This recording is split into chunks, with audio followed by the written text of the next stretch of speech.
우리 이 시간 이 아침에 함께 은혜 받으실 말씀은 신약성경 요한복음 3장 16절에서 18절에 있는 말씀입니다. 제가 천천히 공독해 드리도록 하겠습니다. 하나님이 세상을 이처럼 사랑하사 독생자를 주셨으니 이는 그를 믿는 자마다 멸망하지 않고 영생을 얻게 하려 하심이라. 하나님이 그 아들을 세상에 보내신 것은 세상을 심판하려 하심이 아니요 그로 말미암아 세상이 구원을 받게 하려 하심이라. 그를 믿는 자는 심판을 받지 아니하는 것이요 믿지 아니하는 자는 하나님의 독생자의 이름을 믿지 아니하므로 벌써 심판을 받은 것이니라. 아멘. 할렐루야. 우리 이 아침에 옆에 분들과 인사할 때 이렇게 인사하도록 합니다. 대림절을 잘 보내시죠 하고 인사하도록 합니다. 대림절을 잘 보내고 계시죠? 여러분들 대림절 기간을 잘 보내고 계십니까? 대림절에 여러분 무엇을 하면서 보내고 계세요? 우리가 12월이 되면 대림절, 대강절이라고도 하고 이렇게 얘기를 합니다. 근데 여러분 이 대림절에 과연 어떻게 잘 보내고 계세요? 근데 이 대림절은 그냥 단어만 살펴봐도 우리가 대림절은 어떻게 보내야 됨을 알 수 있습니다. 대림절의 대자는 무슨 대죠? 기다릴 대자입니다. 그리고 임자는 이말임. 그리고 절자는 마디절, 절기절이라고 합니다. 그러니까 다시 말해서 대림절은 뭐죠? 기다림을 누군가가 오실 것을 기다리는 절기라고 할 수 있어요. 그러니까 우리 기독교인들은 누구 오심을 기다리는 거예요? 주님의 오심을 기다리는 절기가 바로 대림절이고 대강절입니다. 그래서 우리는 이 대림절 기간에는 정말 주님의 오심을 기다리면서 우리가 꼭 해야 될 일들이 있다라는 거예요. 그래서 오늘은 대림절 마지막 주일을 보내면서 시작하면서 우리가 과연 이 대림절 대강절에 과연 무엇을 하면서 어떤 일을 하면서 보내야 될지를 여러분들과 함께 생각해 보면서 은혜를 나누고자 합니다. 첫째로 여러분과 제가 이 대강절, 대림절을 마지막 주일을 보내면서 꼭 해야 될 일은 무엇이냐? 예수님이 오신 목적을 꼭 알고 지나가야 된다는 거죠. 우리가 이미 신앙생활을 하면서 예수님의 오신 목적을 여러분들 잘 알 거예요. 예수님이 이 땅에 오신 목적에 대해서 수없이 우리는 설교를 들었고 또 성경을 통해서 배웠고 또 여러 가지 신앙인들의 모습 속에서 우리가 배웠습니다. 근데 우리가 잘 알고 있어도 신앙생활은요 계속 지속해서 여러 번 그 의미를 상고해야 되고 또 반복해서 내 마음속에 새기는 것이 중요하다는 거예요. 아는 것도 그래서 우리는 여러 번씩 다시 되짚어 봐야 되는 거죠. 성경은 분명하게 예수님께서 이 땅에 오신 목적을 여러분과 저에게 이야기해 주고 있어요. 누가복음 4장 18절에 보면 이렇게 말씀하고 있어요. 주의 성령이 내게 임하셨으니 이는 가난한 자에게 복음을 전하게 하시려고 내게 기름을 부으시고 나를 보내사 포로된 자에게 자유를 눈먼 자에게 다시 보게 함을 전파하며 눌린 자를 자유롭게 하고라고 되어 있어요. 그리고 그 뒤어서 누가복음 4장 19절에는 이렇게 말씀하고 있어요. 주의 은혜의 해를 전파하게 하려 하심이라. 지금 제가 읽어드린 말씀에 보면 예수님이 오신 목적이 뭐예요? 가난한 자를 위해서 왔다고 그랬죠. 또 어떤 자를 위해서 왔어요? 포로된 자들을 위해서 왔다고 그랬어요. 또 억눌린 자들을 위해서 왔다라고 말씀하셨어요. 그리고 주님의 은혜가 이 땅에 다 덮이게 하기 위해서 예수님께서 오셨다라고 누가복음에 정확하게 말씀하고 있습니다.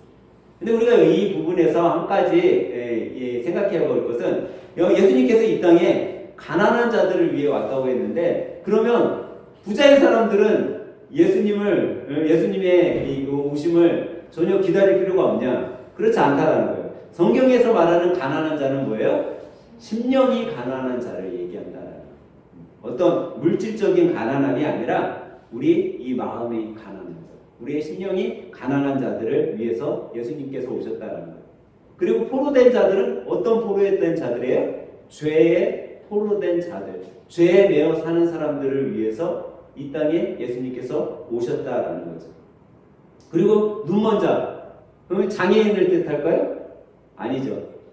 영의 눈이 먼 자들이에요. 영의 눈이 먼 자들은 뭐예요? 예수님만이 우리를 구원하실 수 있는 분인데 예수님 외에 다른 신의 도움으로 자기가 구원받을 수 있다라고 생각을 하는 거죠. 그러니까 영의 눈을 먼 자들을 위해서 예수님께서 이 땅에 오셨다라는 거죠. 주님께서는 이 영의 눈을 먼 자들에게 참 쉼과 또 세상과의 타협하면서 죄를 짓는 그 죄인들을 위해 이 땅에 오셨다라고 성경은 분명하게 우리들에게 말씀해주고 있다라는 거예요. 두 번째로 그러면 예수님은 또 왜 이 땅에 오셨을까요? 예수님께서는요 우리를 율법에서 자유하게 하기 위해 이 땅에 오셨다는 거예요. 만약에 예수님께서 이 땅에 오시지 않았으면 지금도 이 율법 시대가 계속 구약 시대 때부터 이어져 왔을 거예요. 만약에 율법 시대가 계속 이어져 왔으면 여러분들은 교회 나올 때 뭐 끌고 와야 돼요? 소나 양이나 비둘기나 이런 것들을 매 예배 때마다 데리고 와야 돼요. 그럼 저는 또 왜 해야 돼요? 걔네들을 맨날 잡아야 돼요. 끌고 오는 사람도 의기 하면서 끌고 오기도 힘들겠지만 그걸 잡는 사람도 너무나 힘들 거예요. 마태복음 5장 17절에 보면요 이렇게 말씀하고 있어요. 내가 율법이나 선지자를 폐하러 온 줄 생각하지 말라. 폐하러 온 것이 아니오 완전하게 하려 하심이라 라고 얘기하고 있는 거죠. 그래서 지금 만약에 여러분과 제가 율법 시대가 끝나지 않고 율법대로 계속 살아간다면 너무나 힘들었을 거예요. 지난주에 목양실을 이렇게 청소하다가 까만 비닐 안에 누룽지가 있는 게 보이는 거예요. 그래갖고 이게 누룽지가 뭐지 하고 열어봤더니 시커멓게 곰팡이가 있어요. 네, 제가 목사님이 눈이 잘 안 보이셔갖고 이걸 먹었나? 하고 깜짝 놀랐어요. 그래갖고 얼른 그거 쓰레기통에다 다 묶어서 갖다 버렸어요.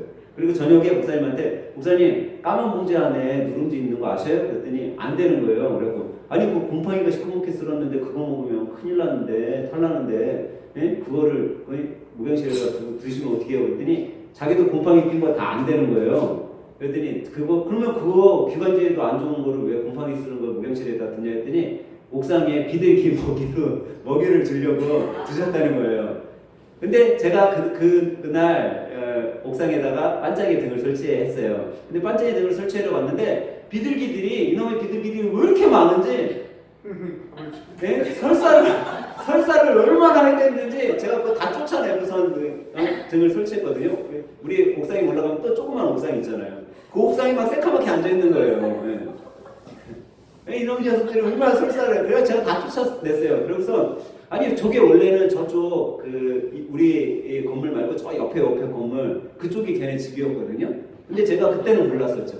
근데 어느 순간 우리 건물이 맛집으로 걔네들한테 소문이 난 거예요. 목사님이 하도 누룽지를 걔네들한테 먹이로 줘갖고 얘네들이 다 맛집으로 우리 옥상에 소문이 나서 다 여기 싸운 거. 그래서 얘네들이 원래 별로 없었었는데 너무 많아진 거예요. 이유가 있었죠. 근데 여러분 만약에 율법 시대가 지금까지 지속됐으면 목사님이 걔네들한테 먹이를 주는 게 아니라 걔네들 매일매일 목을 하나씩 꺾어서 잡았을 거예요. 아마 우리나라에 비둘기 씨도 안 보였을 거예요. 근데 다행히 걔네들한테 다행인 거죠. 율법 시대가 끝났죠. 예수님께서 이 땅에 오심으로 이런 소나 양이나 비둘기 그런 제물이 필요한 것이 아니라 예수님께서 대속제물로 이 땅에 오셨기 때문에 율법 시대는 이제 끝나고 예수님 시대가 도래한 거예요. 예수님이 우리를 위해 자신을 대속제물로 주셨기 때문에 이제 우리는 어떤 제물을 드리기 위해 예배에 제물을 갖고 나올 필요가 없게 되었습니다. 우리는 단지 예배의 중심을 예수님께 두고 여러분과 제가 기도할 때 예수님의 이름으로 기도만 하면 우리는 그것이 우리의 제사요 예배로 우리가 이 율법 시대를 점찍고 이제 예수님 시대에 예배를 드리게 되는 거죠. 예수님께서는 바로 이 율법 시대를 점찍고 완성하기 위해 이 땅에 오셨다라는 거예요. 그게 예수님께서 이 땅에 오신 목적이죠. 그러면 예수님께서 또 왜 이 땅에 오셨을까요? 예수님께서는요 죄인들을 부르시기 위해 이 땅에 오셨다라는 거예요. 마태복음 9장 12절에 보면 이렇게 말씀하고 있어요. 예수께서 들으시고 이르시되 건강한 자에게는 의인이 쓸데없고 병든 자에게야 쓸데있느니라.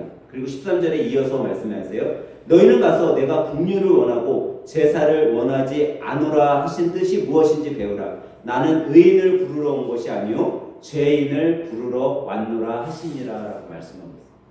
예수님이 누굴 부르러 왔다고요? 죄인을 부르러 왔다. 여러분, 세상과 예수님은 전혀 다름을 볼 수 있어요. 세상은요 의인을 불러요. 의인을 찾기 위해 힘을 쏟아요. 근데 예수님은 그렇지 않다라는 거예요. 예수님은 오히려 의인을 부르러 온 것이 아니라 죄인을 부르러 오셨다라는 거예요. 그래서 여러분과 제가 예수님 앞에만 나가면 우리는요, 그러면 우리가 만약에 예수님 앞에 나갔어요. 우리는 죄인이잖아요. 그럼 우리가 의인이 됐을까? 예수님 앞에 나와서? 우리는요 의인은 될 수 없어요.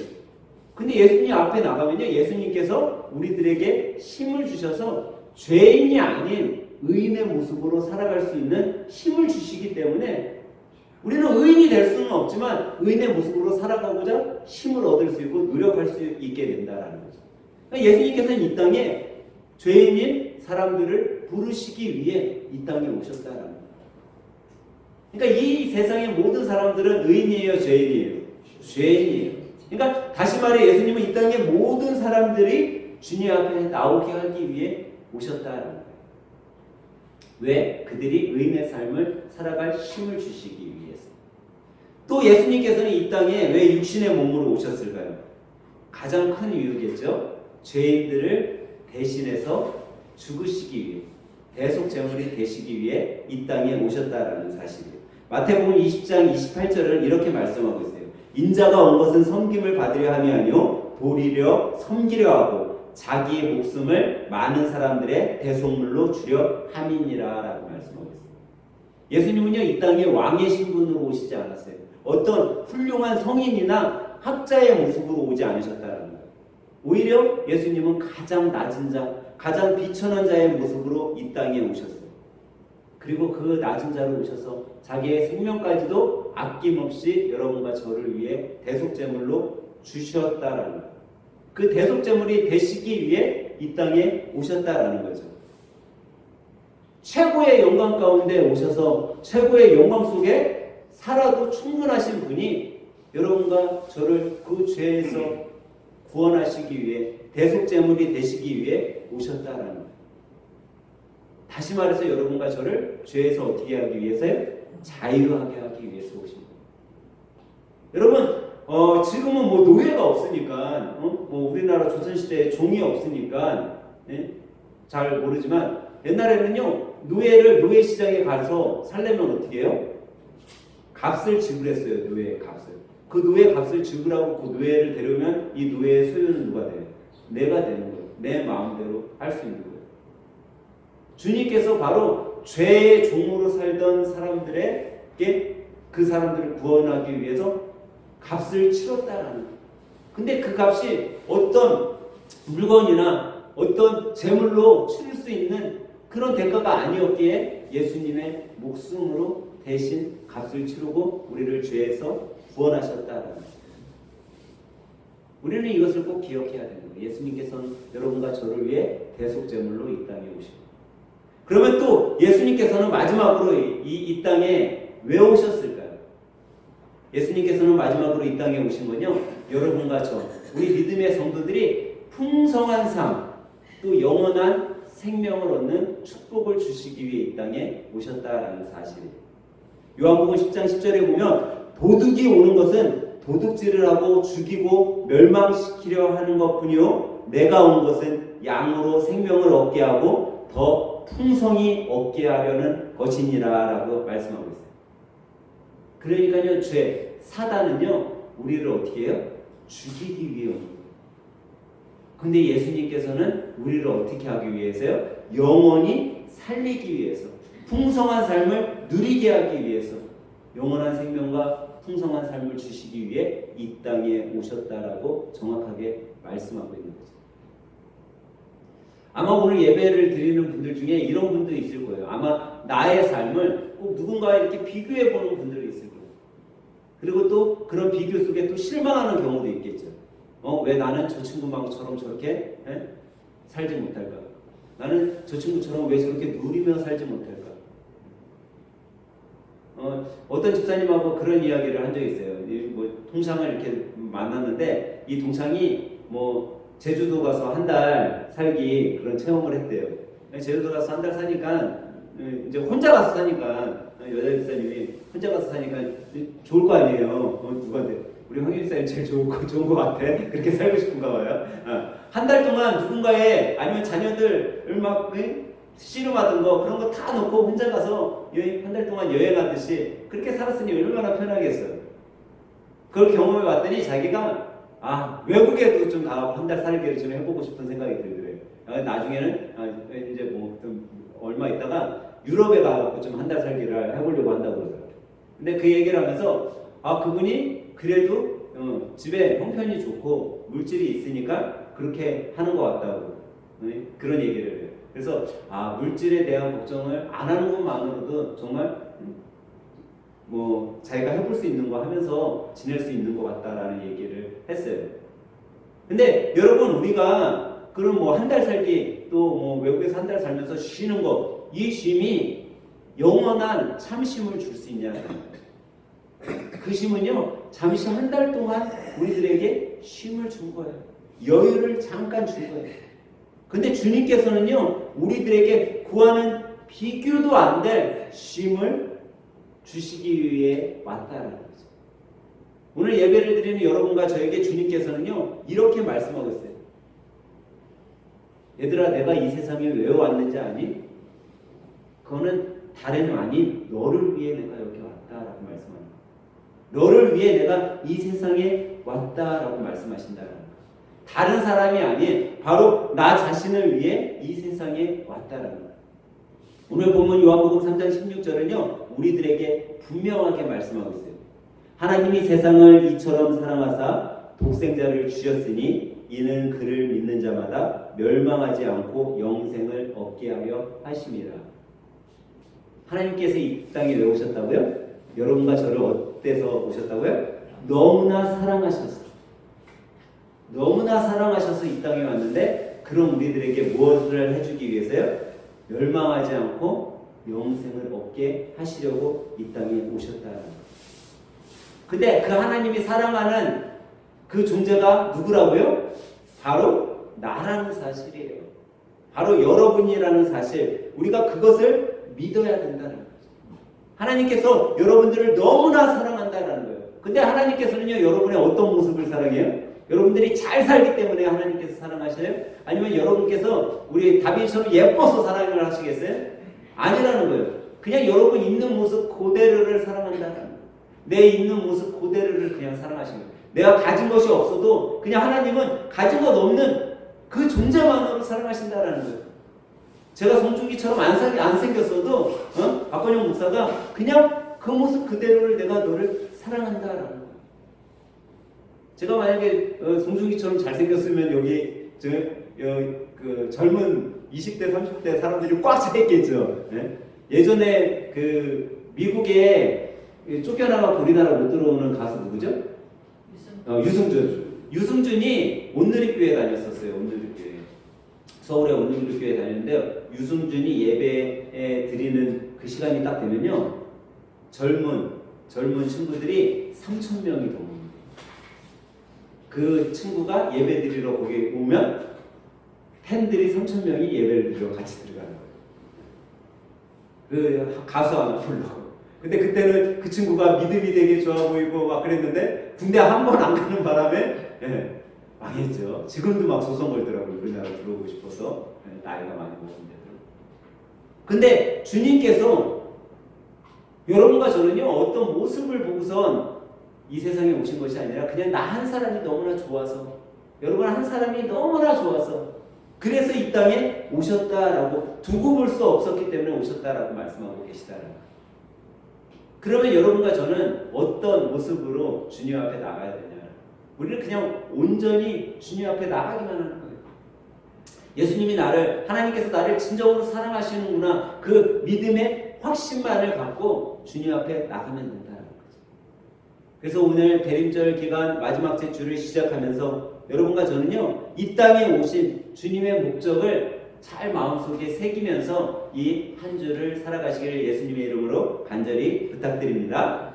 그러면 여러분과 제가 이 마지막 주 대림절, 대강절 주일을 보내면서 과연 우리는 무엇을 하면서 이 대림절을 보내야 될까요?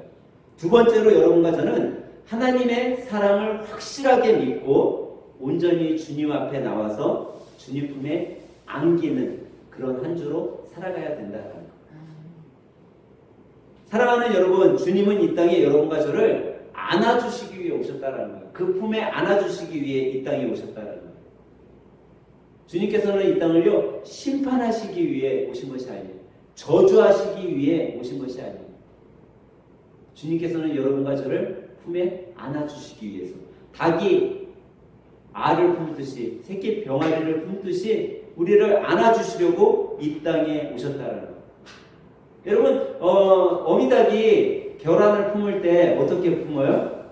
깨지게 막 밟아요? 버리면서 막 품어요? 아니면은 조심조심 품을까요? 조심조심 품을 거예요. 계란에 조금이라도 상함이 없게 깨질까 너무나도 안쓰러워서 조심하면서 품을 거예요. 근데 주님께서 이 땅에 오신 것이 바로 이 닭이 어미 닭이 계란을 품듯이 새끼 병아리를 품듯이 오셨다라는 거예요. 근데 이 예수님이 이 땅에 오시는 건요 이미 수백 년 수천 년 전에 이미 예언된 말씀이에요. 예수님이 오시기 전 700년 전에 하나님께서 이사야 선지자를 통해서 이미 예언하셨어요. 이사야서 46장 4절에 보면 너희가 노년에 이르기까지 내가 그리하겠고 백발이 되기까지 내가 너희를 품을 것이라. 내가 지었은즉 내가 업을 것이요 내가 품고 구하여 내리라 라고 말씀하셨어요. 이사야 선지자를 통해 너희들을 품을 그리스도가 이제 올 거다라고 예언해 주신 거예요. 근데 그 그리스도가 우리를 어떻게 해주실 거라고요? 품어주신다는 거예요. 우리를 업고 우리를 품고 그 품에서 구해내 주겠다라고 말씀하셨다는 거예요. 그리고 그 700년 전에 이사야 선지자를 통해 예언하신 그 예언이 이루어지게 된 거죠. 이사야서 49장 15절에 보면 이런 말씀이 있어요. 여인이 어찌 그 젖먹이는 자식을 잊겠으며 자기 태에서 난 아들을 긍휼히 여기지 않겠느냐. 그들은 혹시 잊을지라도 나는 너를 잊지 아니할 것이라 하시니라. 여러분 엄마가 자녀를요 갓난아기 자녀를 어찌 잊어버릴 수 있겠냐라는 거예요. 그 갓난아기 자녀를 사랑하고 긍휼히 여기지 않겠냐는 거예요. 여러분 혹시 자녀들과 떨어져 지내서 본 적 있으세요? 아니 갓난아기 때 여러분들이 무슨 급한 일이 있어서 부모님에게 아기를 맡기고 어디 잠시 한 2, 3일 다녀온 경험 있어 보세요? 없어요? 한 번도 없어요? 그러면 오늘 저기 정원이를 저한테 맡기고 가셔요. 한 2, 3일 맡겨봐. 한 달만 맡겨봐. 처음에는 좋죠. 처음에 좋을 것 같죠? 여러분 처음에 좋을 것 같잖아요. 근데 자기 자녀를 너무 사랑하는 부모는요 얘가요 하루 이틀 우리 목사님이 잘 받을 거야. 그 믿음이 있으니까 좋은 거야. 근데 나 같은 사람한테 안 맡기고 아주 개팍한 아저씨한테 맡겼다고 생각해봐요. 우리 정원이가 어떻게 될까? 안쓰러워요. 걱정이 되는 거예요. 부모한테 막 깐난아기일 때는요 부모한테 맡기고 갔는데도요 하루에 몇 번을 전화하는 거예요. 엄마 우리 정원이 잘 놀고 있어? 잘하고 있어? 얘네들 밥 먹었어? 왜 그럴까요? 걱정되고 아끼니까 사랑하니까. 그런데요 그런 부모도 자녀를 잊을 수 있다라는 거예요. 근데 오늘 본문에 제가 방금 읽어드린 말씀에 하나님께서는 어떻게 하신다고요? 부모가 설사 잊는다 할지라도 나는 너희를 잊어야 안 잊어요. 잊지 아니하겠다라고 약속하고 계시다. 하나님은 절대로 여러분과 저를 잊지 않고 우리를 품어주시겠다라는 거예요. 근데 어떤 사람에게? 주님 앞에 안기는 자에게, 주님 앞에 나오는 자에게 하나님께서 품어주시겠다 약속하셨다라는 거예요. 그러기에 여러분과 저는요 다른 것이 아닌 이 하나님 앞에 이 하나님이 나를 정말 전적으로 사랑하고 계시구나 하는 믿음과 확신을 가지고 그 품에 안기기만 하면 되는 거예요. 여러분과 제가 오늘 이 주일에 왜 예배 드리러 나왔을까요? 주님 품에 안기기 위해 나오신 거예요. 여러분 세상에 할 일이 얼마나 많아요. 이 추운 겨울에 얼마나 할 일이 많아요. 이렇게 눈이 많이 왔어요. 정말 집 앞에 아니면은 내 사업장 앞에 염화칼슘이라도 뿌리고 돌볼 수 있는 그런 시간도 필요한데 우리가 왜 주님의 전에 나왔냐라는 거죠. 주님 품 안에 안기기 위해 여러분과 제가 이 자리에 나온 거예요. 저는 마지막 제 대림절 마지막 제 주를 여러분들이 보내면서 정말 예수님이 이 땅에 오심을 기억하고 주님 품 안에 안기는 믿음의 성도들이 다 되시길 예수님의 이름으로 간절히 축원합니다. 그러면 마지막 세 번째로 우리는 이 대림절 마지막 제 주간을 보내면서 무엇을 하면서 보내야 될까요? 여러분과 저는요, 우리 안에 무거운 짐을 다 주님께 맡기며 이 대림절을 보내야 된다는, 이 대강절을 보내야 된다는 거죠. 여러분, 주님이 이 땅에 왜 오셨죠? 여러분과 저의 죄의 짐, 그 무거운 짐을 맡아주시기 위해 오신 거예요. 예수님께서 여러분과 저에게 마태복음 11장 28절 29절에 이렇게 말씀하고 있어요. 수고하고 무거운 짐진 자들아 다 내게로 오라. 내가 너희를 쉬게 하리라. 나는 마음이 온유하고 겸손하니 나의 멍에를 메고 내게 배우라. 그리하면 너희 마음이 쉼을 얻으리니. 주님께서는 이렇게 말씀하고 계세요. 예전에 한 집사님하고 제가 이런 상담을 했었던 기억이 나요. 이 집사님은 청년 때서부터 작은 사업장을 운영을 했어요. 어려서부터 사업을 했죠. 근데 이 사업장이 그렇다고 뭐 이렇게 잘 나가는 사업장이 아니었어요. 그냥 고만고만하게 현상을 유지할 분이었어요. 근데 워낙 성실한 분이었어요. 아주 이른 아침에 가게 문을 열고요. 늦은 밤에 다른 주위에 있는 상점들이 다 문을 닫아야 그제서야 문을 닫고 집에 들어가는 거예요. 그럼 아주 열심으로 청년 때서부터 최선을 다하는, 누가 봐도 최선의 삶을 살아가는 그런 집사님이었어요. 교회에서도 항상 밝은 모습으로 지내죠. 근데 이 집사님이 어느 날 저에게 와서 상담을 하는데 이렇게 말씀하는 거예요. 목사님, 요즘 제 삶의 무게가 너무 무거워요. 그러는 거예요. 항상 밝아 보이고 항상 좋아 보이는 이분이 와갖고 자기의 삶의 무게가 너무나도 무겁다는 거예요.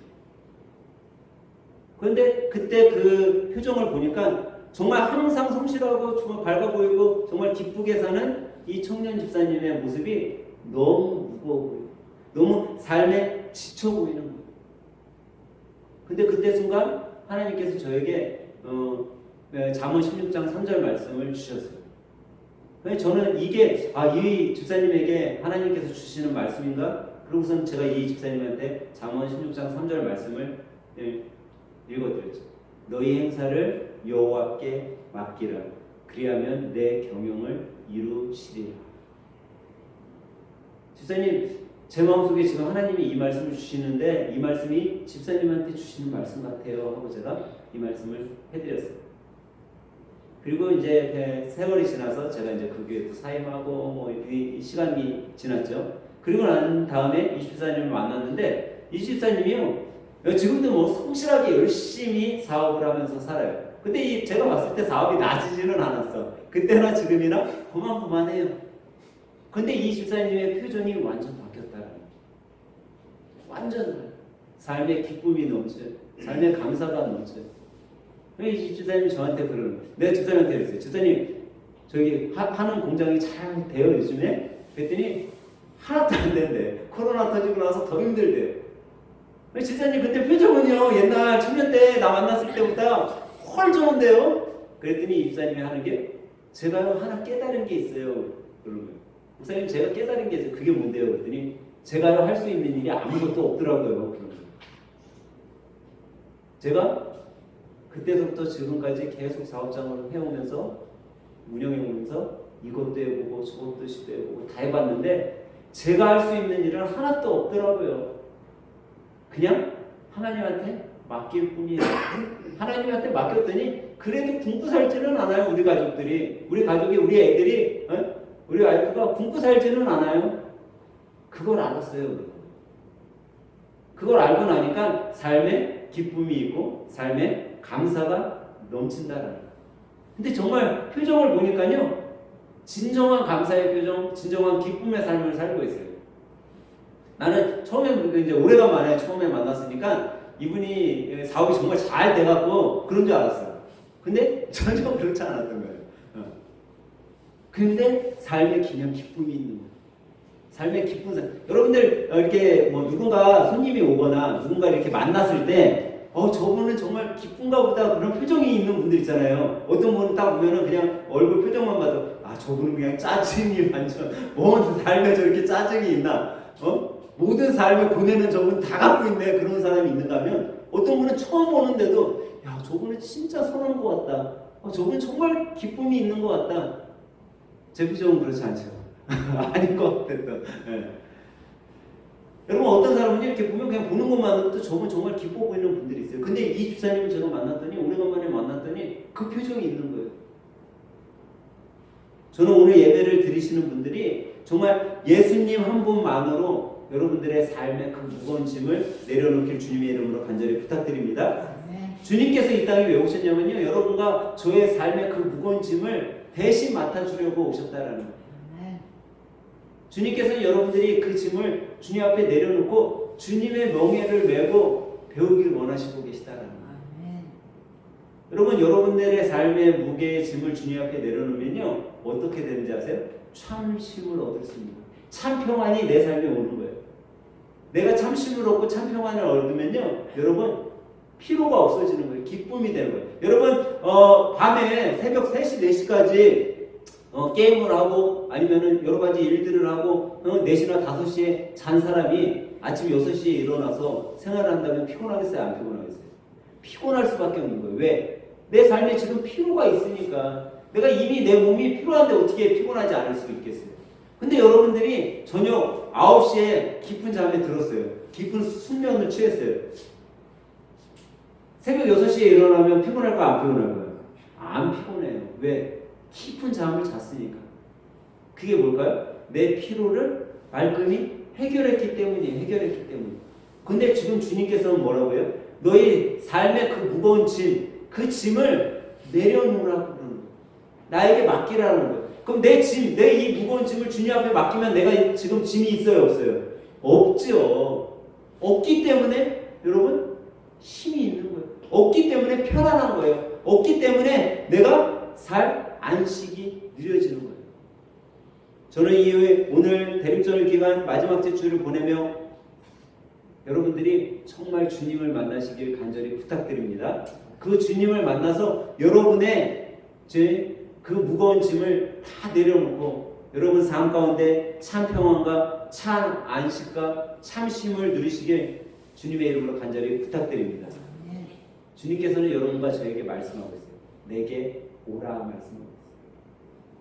그 주님은 왜 여러분과 저에게 내게 오라 말씀하시냐면요, 세상을 사랑한 것보다 여러분과 저를 더 많이 사랑하기, 세상의 어떤 것보다 여러분과 저를 가장 소중하게 여기기 때문에, 어머니가 자녀를 사랑하고 가장 아끼는 그 사랑보다 더한 사랑을 여러분과 저에게 주셨기 때문에 그런 여러분과 저를 위해 참 안식과 참 쉼과 참 평안을 주시기 위해 오늘도 기다리고 계시다는 것. 여러분과 제가 주님께 나아가기만 하면, 주님 품 안에 안기기만 하면, 그러면 여러분과 저는 이 참 쉼을 얻게 되는 거죠.